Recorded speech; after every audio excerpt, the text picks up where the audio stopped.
Hello everyone, once again welcome to the selection classes. तो CAT 2023 slot 1 का हम लोग क्वेश्चन पेपर सॉल्व कर रहे थे और पिछले वीडियो में हमने कुछ क्वेश्चन सॉल्व करे थे and this is the part 2 of the same video. तो विदाउट वेस्टिंग मच टाइम हम शुरू करते हैं और जहाँ तक हमने क्वेश्चन कवर अप कर लिए थे उसके आगे के क्वेश्चन हम लोग यहाँ पर करने वाले हैं। So we have done until this question also. ब्रिस्टी वाला भी हो गया था। Now this was also done. Okay, so this was the average problem. ये क्वेश्चन था जो कि हमने बोला था कि यहाँ से हम शुरू करेंगे। So it belongs to the average topic. ठीक है, तो एवरेज जनरली आपको आता होगा कि सम अपॉन टोटल होता है, लेकिन थोड़ा सा उसमें एप्लीकेशन पूछा गया था। बोलता है in an examination average of 4 girls and 6 boys is 24। मतलब 4 लड़कियाँ हैं, मान लेते हैं सबके नंबर जी हैं और 6 बॉयज़ हैं, सबके नंबर जो हैं वो बी है। तो इनका एवरेज बोले तो 10 से डिवाइड करेंगे। इनका एवरेज दे रखा है 24। तो यहाँ से आप कंक्लूड कर सकते हैं कि 4G वाला ऐसा मोबाइल होता है। तो 4G plus 6B equals to 240। तो यहाँ से 2 कॉमन लेंगे तो 2G प्लस 3B जो है वो 120 के इक्वल आ जाएगा। तो ये फर्स्ट एक कंडीशन आ गई। बोलता है कि while the each boy has the same marks. Girl के सेम मार्क्स में मैंने ऑलरेडी अज्यूम कर लिए। Marks of any girl is at most double. हाँ, ये बड़ा इंपॉर्टेंट एक कंडीशन दे रखा है कि लड़की के जो मार्क्स हैं, एक लड़की के जो मार्क्स हैं एटमोस्ट डबल हो सकते हैं, या तो डबल होंगे बॉयज़ के या उससे कम होंगे। And but not less than the marks of any boy. ठीक है, तो कम से कम किसी से कम नहीं होंगे लड़के के मार्क्स से। तो मतलब जो जी की वैल्यू है वो बी और 2B के बीच में लाई करेगी और इक्वल भी हो सकते हैं यहाँ पे। ठीक है, तो कितने पॉसिबल इंटीजर डिफरेंट वैल्यू हैं 2 गर्ल्स और 6 बॉयज़ के। ठीक है, तो यहाँ से थोड़ा सा हम इसको एक अच्छे से रिप्रेजेंट करते हैं। यहाँ पे G is less then twice B और ग्रेटर देन B। तो अगर मैं G से ये फंक्शन बनाना चाहता हूँ तो कैसे बनाएंगे? तो सबसे पहले मैं 2G बनाऊँगा यहाँ पे। तो 2G जो हो जाएगा वो 4B हो जाएगा इधर, और ये 2B हो जाएगा। Hopefully it is clear. अब यहाँ पे आपको 3B और ऐड करना है, तो ये हो जाएगा 2G प्लस 3B। तो हम सारी तरफ 3B ऐड करेंगे तो ये हो जाएगा 4B प्लस 3B, और इधर भी हो जाएगा ये 2B प्लस 3B। तो अल्टीमेटली जो 5B है ये इसकी वैल्यू आपको दे रखी है 120, और ये हो जाएगा 7B के बराबर। तो यहाँ से दो इनइक्वालिटी आपके पास आ गई है कि 5B जो है वो 120 या उससे छोटा होना चाहिए, तो B की value less than equals to 24 आ गई। सिमिलरली अगर हम दूसरे वाले कंडीशन को देखेंगे, मतलब 7B should be greater than equals to, हाँ should be greater than equals to 120। इसका मतलब B की जो वैल्यू है वो 17 1/7, और आई कैन से 120/7 से बड़ी होनी चाहिए, right. It is greater than और equal to. Hopefully it is clear, right. तो B की वैल्यू आ गई। अभी हमको G का रेंज नहीं पता एक्चुअली। ठीक है, तो आपसे बोलता है कि total possible integer values 2 girls और 6 बॉयज़ की, 2 गर्ल्स और 6 बॉयज़ की पूछा आपसे इंटीजर वैल्यू। मान लेते हैं इसकी कोई वैल्यू m आ रही है और m यहाँ पे एक इंटीजर होना चाहिए, राइट, पॉजिटिव इंटीजर होना चाहिए। तो अगर मैं यहाँ से 2G, इसको मैं 6B को 3B प्लस 3B लिख सकता हूँ, कोई दिक्कत नहीं है, क्योंकि यहाँ की वैल्यू मेरे को 120 नोन है। तो यहाँ से हो जाएगा 120 plus 3B equals to m। तो यहाँ से जो B की वैल्यू हो जाएगी वो m/3 माइनस 40 हो जाएगी। होपफुली इतनी बात आपको समझ में आई होगी। अभी आपके पास ये जो दो सिचुएशन है या जो कंडीशन है B की, उसको हम इम्पोज करते हैं या उसको यूज़ करते हैं। तो पहली जो कंडीशन है दैट इज़ B बोलता है लेस देन इक्वल्स टू 24। तो यहाँ से B की value m/3 minus 40 is less than equals to 24। तो m/3 जो है वो 64 से कम होगा, m जो है वो 192 से कम होगा। मतलब ये जो कोई भी इंटीजर वैल्यू है वो 192 या उससे कम होगी। अगर हम दूसरी B की वैल्यू लगाते हैं, B should be greater than equals to 120/7, right. तो यहाँ से m/3 minus 40 should be greater than equals to 120/7। तो m/3 जो हो जाएगा ये हो जाएगा माइनस 40, इसको प्लस करेंगे उधर आके, तो greater than equals to 120/7 plus का 40। तो 240 इंटू 7 280 प्लस 120, ये हो जाएगा 1200, मतलब 1200 बोले तो 400। तो 400/7। तो यहाँ से जो m की वैल्यू आएगी वो 1200/7 आएगी, हाँ 1200/7। तो अगर मैं इसको सॉल्व करता हूँ फर्दर तो ये हो जाएगा 7 बचेगा 5, 7 7 49 बचेगा 7 1 जा 7, तो करीब 171.4 के आसपास आएगा। मतलब m की वैल्यू 171.4 से बड़ी होनी चाहिए और 192 से छोटी होनी चाहिए। Now it is easy for me to find the range. Range कैसे निकालेंगे? m की वैल्यू बोलता है कि 192 या उससे छोटी होनी चाहिए और 171.4 या उससे बड़ी होनी चाहिए। तो हम इंटीजर वैल्यू की बात कर रहे हैं। तो m की जो मिनिमम वैल्यू है वो 172 हो सकती है, 173 हो सकती है, it can go up to 192। तो टोटल मिला के कितनी वैल्यूज़ हो जाएंगी? 21 वैल्यूज़। तो इसका राइट आंसर 21 है, क्योंकि ये जो m है ये बेसिकली इसी की वैल्यू है जो आपसे क्वेश्चन में पूछा गया। तो होपफुली इतनी बात आपको समझ में आई होगी। बहुत प्यारा सा क्वेश्चन था और इसको हमने बहुत ही प्यार से सॉल्व किया। ओके, कोई फीडबैक है तो आप मुझे ज़रूर बताइए और चैनल को ज़रूर से सब्सक्राइब कर लिया करो और वीडियो पूरी देखा करो। That definitely will be learning lot of new things. Okay, so next question पे चलते हैं। सो ये मिक्सर एलिगेशन का बेसिकली क्वेश्चन है और ये भी बहुत प्यारा क्वेश्चन है। क्या बोलता है क्वेश्चन कि mixture P is form by removing certain amount of coffee from A coffee jar. मतलब आपने पास एक कॉफ़ी है, उसमें से कुछ कॉफ़ी आपने रिमूव करी। मान लेते हैं हम यहाँ पे आई कैन से कि मान लो y ग्राम रिमूव करी या y वैल्यू रिमूव करी and replace by the same amount of cocoa powder. तो अभी भी यहाँ पे कॉफ़ी बचा है, कोई दिक्कत ही नहीं है। ठीक है, अभी हमने ऐड किया है, इसमें ऐड किया है y जो सेम अमाउंट है कोको। ठीक है, तो y कोको ऐड कर दिया। इसका मतलब ये मिक्सचर हो गया है कॉफ़ी प्लस कोको का मिक्सचर हो गया। ठीक है, कोई दिक्कत नहीं है। तो यहाँ से आपको एक बन गया P।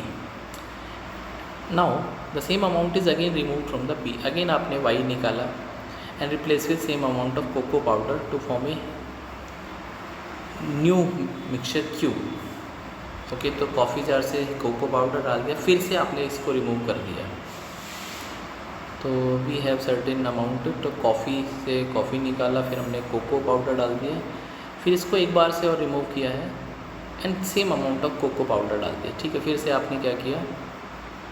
तो we have coffee plus cocoa. जब हम रिमूव करेंगे तो देखो, जब आप किसी भी मिक्सर में से कुछ भी रिमूव करते हो तो उसके रेशो पे कोई भी इम्पैक्ट नहीं आता, लेकिन जैसे ही हम इसमें y फिर से कोको ऐड करेंगे तो ये जो कंसंट्रेशन है चेंज हो जाएगी। हाँ, ये जो कॉफ़ी प्लस कोको है जो पहले था अब उसमें चेंज आ जाएगा, राइट। तो अब ये बोलता है क्या, ये आपके पास P है और ये बन गया Q। If the ratio of the coffee and the cocoa in the Q is 16:9। अब ये बड़ा इंपॉर्टेंट है कि अगर मैं Q में देखता हूँ, Q में तो कॉफ़ी और जो कोको है वो 16 और 9 के रेशियो में है। हाँ, 16 और 9 के रेशियो में। Then the ratio of the cocoa in mixture P to that of Q। ठीक है, तो आपको P में जो कोको है और जो Q में कोको है उसका वैल्यू फाइंड आउट करना है। तो ये बेसिकली एक तरह से सक्सेसिव रिमूवल प्रॉब्लम है। आप एक बात सोच के देखो कि अगर मैं इसको 16 और 9 का रेशियो मान रहा हूँ तो आप इसके साथ कुछ भी रेशियो अटैच कर सकते हैं। तो जो आपने क्वांटिटी रिमूव करी उतना आपने रिप्लेस भी कर दिया। इसका मतलब जो टोटल क्वांटिटी है यहाँ पे जो फाइनल बची होगी, अगर मैं 25 यूनिट्स ले रहा हूँ तो वो उतनी ही होगी जितनी इनिशियल थी। इतनी बात ना मानते हो क्योंकि आपने सेम अमाउंट रिमूव किया है और सेम रिप्लेस कर दिया। तो जो इनिशियल क्वांटिटी और जो फाइनल क्वांटिटी वो सेम टू सेम रहने वाली है। तो इसी कंसेप्ट के साथ मैं बात करता हूँ। हाँ, तो आपको एक फॉर्मूला अगर आपने प्रिपरेशन करी है तो पढ़ा होगा कि अगर हम फाइनल क्वांटिटी हम रिप्लेस कर रहे हैं इसको कोको से तो we will be working on the coffee. तो जो फाइनल कॉफ़ी बचती है वो initial coffee into that is balance upon total के हिसाब से बचती है। हाँ, बैलेंस अपॉन टोटल, ये बात आप बड़ी इंपॉर्टेंट है। और कितने बार आप इस ऑपरेशन को करना चाहते हो उतनी बार ये बैलेंस अपॉन टोटल रहेगा। Hopefully it is clear, right. तो यहाँ पे हम सेम अमाउंट बार बार रिमूव कर रहे हैं। तो फाइनल जो कॉफ़ी बची है आपके पास वो वो बची है आपके पास 16 यूनिट्स। कितनी बची है? 16। इनिशियल आपके पास 25 थी क्योंकि प्योर कॉफ़ी थी। तो अगर मैं बैलेंस अपॉन टोटल की बात करता हूँ, बैलेंस अपॉन टोटल, तो ये स्क्वायर हो जाएगा क्योंकि आपने सेम अमाउंट रिमूव किया है। तो अपॉन टोटल का होल स्क्वायर है। यहाँ से अगर मैं स्क्वायर रिमूव करता हूँ तो बैलेंस अपॉन टोटल जो है वो 4:5 है। हाँ, 4:5 है। मतलब अगर आपके पास इनिशियली 5 यूनिट्स थी तो आपके पास 4 बची है। इसका मतलब आपने क्या किया, 1 यूनिट रिमूव किया है। हाँ, यहाँ से आपने 1 यूनिट रिमूव किया है। होपफुली इतनी बात आपको समझ में आई होगी कि मतलब जो हमने रिमूव किया है वो वन पार्ट रिमूव किया है। अब वन पार्ट का मतलब कितना उसको समझ लेते हैं। ये वन पार्ट का कितना मतलब है, तो अगर मैं फॉर्मूले वाइज जानना चाहता हूँ, आपने देखो 16/25 है, आपके पास 25 था, आपने y रिमूव किया और आपके पास इनिशियली 25 ही था, यही तो मतलब है भाई। 25 था यूनिट, आपने y रिमूव कर दिया, तो ये जो हो जाएगा 4/5 ये हो जाएगा, that is 25 minus y upon 25। तो 5 5 से 25, ये हो जाएगा 20 = 25 माइनस y। तो y की वैल्यू 5 आ गई, y की वैल्यू 5 यूनिट्स आ गई। इसका मतलब आपने बार बार 5 यूनिट्स रिमूव किया है। Hopefully it is clear. अभी क्वेश्चन क्या बोलता है कि आपको निकालना है ratio of the mixture, cocoa निकालना है पी में और क्यू में। तो पी में कितना कोको आपने ऐड किया भैया, उतना ही ऐड किया जितना आपके पास, जितना आपने रिमूव किया। तो हमने y यूनिट यहाँ पे ऐड किया है पी में। तो अगर हम पी में कोको देखते हैं, हाँ कोको, इसको मैं COP लिख देता हूँ, और कोको देखते हैं क्यू में। तो P में कितना कोको है, दैट इज़ 5 यूनिट्स है, और Q में कितना कोको है वो तो आपको दिए रखा है, वो 9 है। तो इस सवाल का जो राइट आंसर हो जाएगा वो 5:9 हो जाएगा। बहुत ही प्यारा क्वेश्चन था, होपफुली आपको समझ में आया होगा। ठीक है, तो नेक्स्ट क्वेश्चन पे चलते हैं। अगेन ये क्वेश्चन प्रॉफिट एंड लॉस का क्वेश्चन है। गीता ने कुछ आर्टिकल बेचा है, ठीक है, इसको भी सॉल्व करते हैं, रेशो से सॉल्व करेंगे। Geeta sells two object A and B at the same price, ठीक है, तो दोनों का प्राइस सेम है। Such that she makes a profit of 20% on the object A and loss 10% on the object B। तो आपके पास दो ऑब्जेक्ट हैं A और B, यहाँ पे हम CP और SP। तो A पे तो फ़ायदा हुआ है, 20% का प्रॉफिट हुआ है, और यहाँ पे आपको 10% का नुकसान हुआ है। तो 20% होता है 1/5, तो मतलब 5 रुपये की चीज़ को 6 में बेच दिया। 10% होता है 1/10, 10 रुपये की चीज़ को 9 में बेच दिया। लेकिन एक कंडीशन दे रखी है कि दोनों का सेलिंग प्राइस, हाँ सेम सेलिंग प्राइस है। तो इसको सेम करने के लिए इसको 3 से मल्टीप्लाई करें, इसको 2 से करेंगे, इसको 3 से करेंगे, इसको 2 से करेंगे।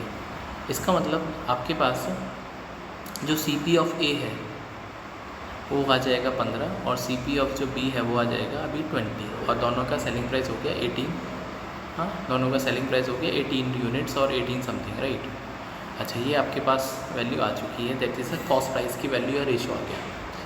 If she increases the selling price such that the object A and B are still sold at the equal price and a profit of 10% is made on the B। अभी बोलता है कि आपको जो CP ऑफ A है और CP of B है, B का CP 20 है, इसका 15 है, आपने क्या किया, इसको 10% प्रॉफिट पे बेचा है अभी B वाले को। 10% का मतलब 2 यूनिट कमाएगा तो 22 पे बेचेगा, कितने में बेचेगा, 22 पे। तो इसको भी इसको 22 पे बेचना है। Are you getting it? क्योंकि इसने बोला है कि सेम प्रॉफिट, मतलब इसने सेम प्राइस पे बेचा है। तो पहले 15 की खरीद रहा था और अब A को 22 में बेच रहा है, तो इस पर कितना का मुनाफा या गेन हो गया, तो 7 यूनिट्स का गेन हो गया। कितने पर, 7/15 × 100। देखो अगर ये 14 होता तो 50% होता, जो भी आंसर आएगा 50% से कमाएगा। तो 5 3 से 15, 5 से 20, 140/3 हो गया। तो 3 4 जा 12, बचेगा आपके पास 2, और 3 6 जा 18, बचेगा 2, तो 46.66%। तो इसमें जो नियरेस्ट वैल्यू है 47% आएगी, जो कि ऑप्शन नंबर C में यहाँ पे दे रखी है। तो होपफुली ये क्वेश्चन भी आपको समझ में आया होगा। प्योरली हमने रेशो से कर दिया, कोई ज़्यादा दिमाग लगाया नहीं। चलिए एक और क्वेश्चन है, ये भी एक तरह से परसेंटेज का क्वेश्चन है कि the salaries of 3 friend Sita, Gita और मीता। हाँ, तो सीता, गीता एंड मीता, इनका जो सैलरी रेशियो है 5 6 और 7 है। तो अपनी कन्वीनियंस के लिए मैं इसको 50 60 70 ले लेता हूँ। पहले साल इनकी सैलरी 20% बढ़ गई, तो इसकी सैलरी 20% बढ़ के हो जाएगी 60, एंड इसकी 25% बढ़ गई, बोले तो 1/4 बढ़ जाएगी, तो ये 75 हो जाएगी। और इसकी सैलरी में हाइक आ गई 20%, तो ये 84 हो गई। कोई दिक्कत नहीं है, पहले साल के बाद ये सैलरी होगी। अब in the second year Sita and Mita get salary hike of 40%। Sita को 40% का हाइक मिला है, तो 40% बोले तो इसका 40% कितना होगा, 24, तो 84 इसकी फाइनल सैलरी होगी। एंड मीता को 25% मिला है, तो इसका 25% बोले तो इसका 1/4 हो गया। हाँ, 1/4 ऑफ 84, दैट इज़ 21। तो 84 में 21 जोड़ेंगे तो 105 हो गया। इसका सैलरी हाइक हमको पता नहीं है, लेकिन जो फाइनल सैलरी है गीता की, अगर मैं इसको G मान लेता हूँ, तो salary of the Gita become equal to the mean salary of the 3 friend, जो तीनों की मीन है वो उसके बराबर हो गया। तो अगर मैं इसको लिखता हूँ G जो है वो 84 प्लस 105 प्लस जी अपॉन 3 इनके मीन के इक्वल हो गया। तो I can say 3g equals to 189 plus जी। तो यहाँ से 2g की वैल्यू होगी 189, यहाँ से g जो हो जाएगा दैट इज़ 2 9 जा 18, 2 4 जा 94.5। तो जो फाइनल सैलरी है जी की वो 94.5 यूनिट्स हो गई। होपफुली इतनी बात समझ में आ गई। तो इसको कितना हाइक मिल गया, 75 से 94.5 पे पहुंच गया।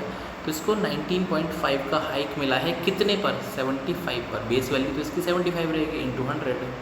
सॉल्व हो गया क्वेश्चन। 25 या 75, 25 चौके 100 और 3 से 6.5, 6.5 इंटू 4 हो गया 13। भाई 6.5 का डबल 13, 13 का डबल 26%। तो 26% इसका राइट आंसर है। ठीक है, तो ये 26%। तो बहुत ही प्यारे क्वेश्चन पूछे गए थे, हमने सिर्फ थोड़ा सा लॉजिक लगाया, उससे हमारा आंसर हो गया। नेक्स्ट क्वेश्चन पे चलते हैं। अभी टाइम एंड डिस्टेंस का क्वेश्चन पूछा गया, बहुत ही प्यारा था क्वेश्चन और इजी भी था। Arvind travel from A to B. ठीक है, अरविंद को ए से बी जाना है। बहुत सारे तरीके हैं इस क्वेश्चन को करने में। ठीक है, तो इधर जो चल रहा है वो अरविंद चल रहा है और जो सुरभि है वो जा रही है बी से ए की तरफ, राइट।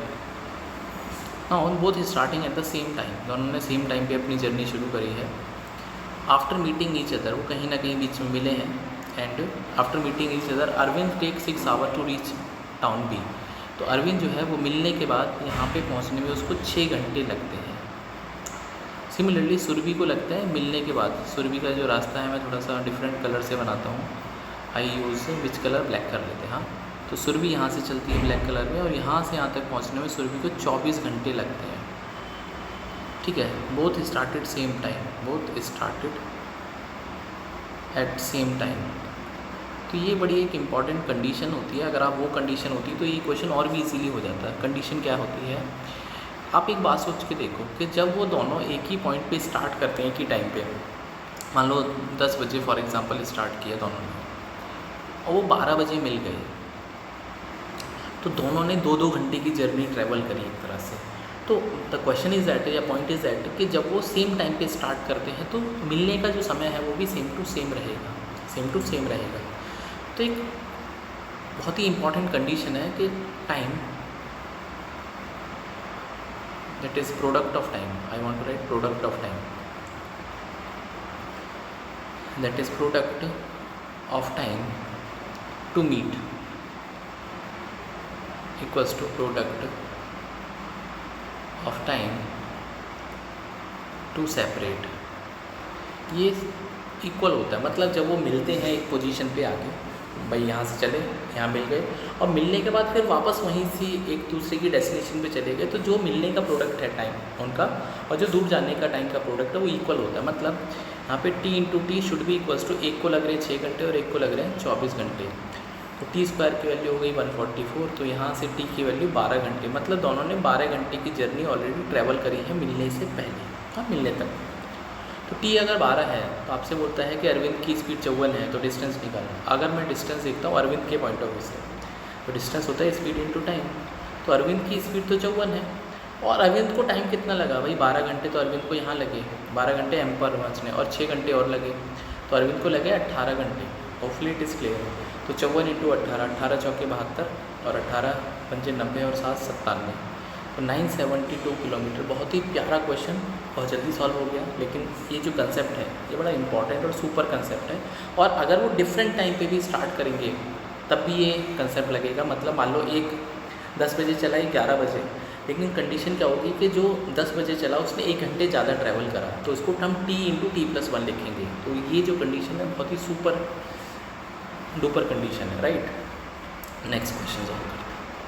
तो ये भी कंपाउंड इंटरेस्ट का एक प्यारा सा क्वेश्चन है कि अरविंद ने लगाए 22,000 रुपये 6 साल के लिए सर्टेन स्कीम में 4% इंटरेस्ट पर एनम। ठीक है, कंपाउंडेड हाफ ईयरली। तो बोलता है 4% per annum compounded half yearly. इसका मतलब जो इनका आर आएगा वो 2% आएगा, 2% आएगा पर 6 मंथ के लिए। हाँ, पर 6 मंथ उसको 2% का ब्याज मिलेगा। तो अगर अमाउंट का फॉर्मूला आपने पढ़ा है तो भैया 22,000 रुपये लगाए हैं इसने और 1 + 2/100, और ये लगाए इसने 6 साल के लिए, और 6 साल में 6 महीने की 12 साइकिल बनेंगी। तो ये आपके पास अमाउंट आ जाएगा किसका, अनिल का। Hopefully it is clear. तो I can also write 22,000 into ये हो जाएगा 51/50 की पावर 12, ठीक है। ये अनिल का हो गया।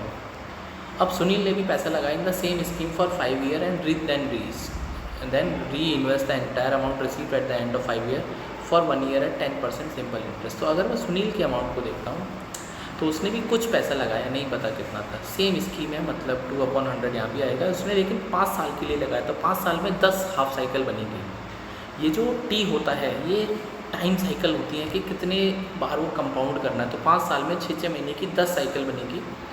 और उसके बाद जो भी इसका अमाउंट बन गया, this is the amount created after the 5 years, उसको उसने 10% इंटरेस्ट पे और लगा दिया, सिंपल इंटरेस्ट पे 1 साल के लिए, ठीक है। अब मैं आपको एक थोड़ा सा बात बताना चाहता हूँ। मान लें हमारे पास 1000 रुपये हैं और 10,000 लिख दिया तो 10,000 मान लेते हैं, और ये जो 10,000 रुपये हैं हमने 10% के ब्याज पे लगाए हैं। तो जो हमको ब्याज मिलेगा वो तो 1000 रुपये मिलेगा। कितना मिलेगा? 1000 रुपये। लेकिन आपका जो अमाउंट हो जाएगा वो 11,000 हो जाएगा। कितना हो जाएगा? 11,000। तो क्या मैं 11,000 को ऐसा नहीं लिख सकता कि 110% ऑफ 10,000 हो गया? क्यों? क्योंकि 100% मेरा पैसा वापस आ गया, 10% मैंने और कमा लिया, तो मेरे को 110% का रिटर्न आ गया। तो 110% जब आप लिखोगे तो आप इसको लिखोगे 110/100 और आई कैन राइट 1.1 ऑल्सो। तो अगर मैं सेम कहानी को यहाँ सोचता हूँ कि 10% सिंपल इंटरेस्ट 1 साल के लिए, तो इसका जो अमाउंट है वो 1.1 टाइम या फिर 11/10 टाइम ऑफ इट सेल्फ हो जाएगा। तो ये जो अमाउंट है ये आफ्टर 5 ईयर का अमाउंट था। उसके बाद इसने 1 साल और लगा दिया तो 6 साल इसके पास भी हो गए। तो the amount received by them, दोनों का अमाउंट सेम टू सेम है। तो आपको निकालना है कि इन्वेस्टमेंट कितना है सुनील का, ठीक है। तो आई कैन से 22,000 1 प्लस ये 1 प्लस क्यों आएगा? 51 आएगा ना। तो 51/50 की power 12 should be equals to P into 51/50 की पावर 10 इंटू 11/10, राइट। बड़ा इजी हो गया। तो 10 पावर से तो 10 पावर कैंसिल आउट हो जाएगी। तो बचेगा कितना आपके पास? 22,000। यहाँ पे 2 पावर बचे हैं, 51 × 51/50 × 50, और ये बचेगा p इंटू 11/10। तो 11 दूनी 22,000, 2,000 तो ये हो गया, और 25 चौके 200, मतलब 50 चौके 200, और ये हो जाएगा 0 से 0 चला गया, और 5 8 जा 40। तो 51 × 51 × 8 ये आपके पास प्रिंसिपल आ जाएगा सुनील का। तो 51 × 51 होता है 2601 × 8, तो ये 0 8 26 दूनी 52 104 208 मतलब 20,808 रुपये सुनील का इन्वेस्टमेंट है। तो ये विदाउट एनी मच कैलकुलेशन इसको आप कर सकते थे यदि आपको ये तरीका पता होता। होपफुली ये बात आपको समझ में आई होगी, ठीक है।